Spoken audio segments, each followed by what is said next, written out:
Don't be lazy. Always be recruiting. Okay. Successful founders or successful leadership teams are always recruiting, right?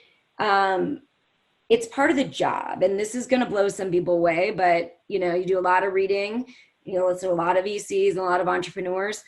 You're spending like roughly 50% of your time hiring and managing your senior team. Okay.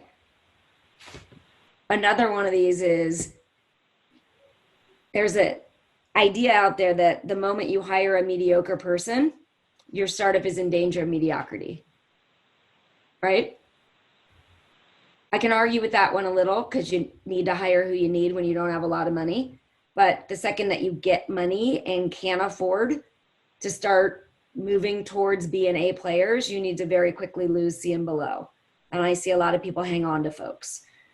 Another statement that is somewhat controversial, but I could argue that I've seen either side of this, is that a bad hire in the first 15 can be fatal, right? I'm throwing these out just to reiterate how important it is to get the right people and then get them in the right seats.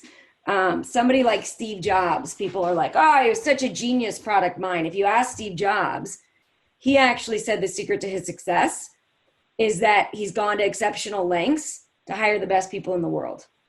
And that's why he succeeded, right?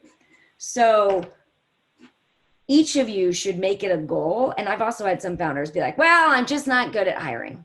I don't feel like I'm good at hiring.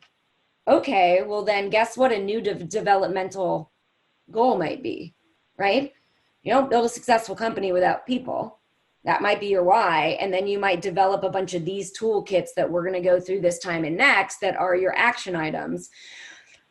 But I'm a gamified person. When I don't feel like I'm strong at something and I'm a leader and I know I'm running a business, then I go make myself strong at it. So think about recruiting as a game that you need to become very good at. And what does that mean?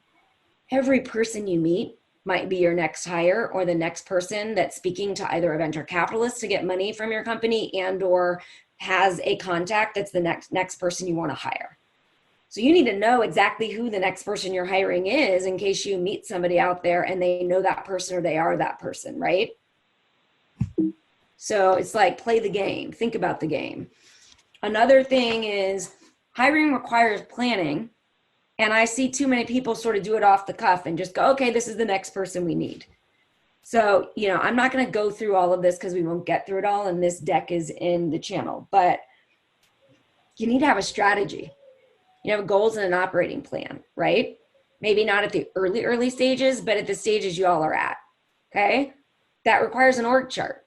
A lot of times I'm working with people and I'll say, let me see your org chart. And they're like, oh, we don't have an updated org chart.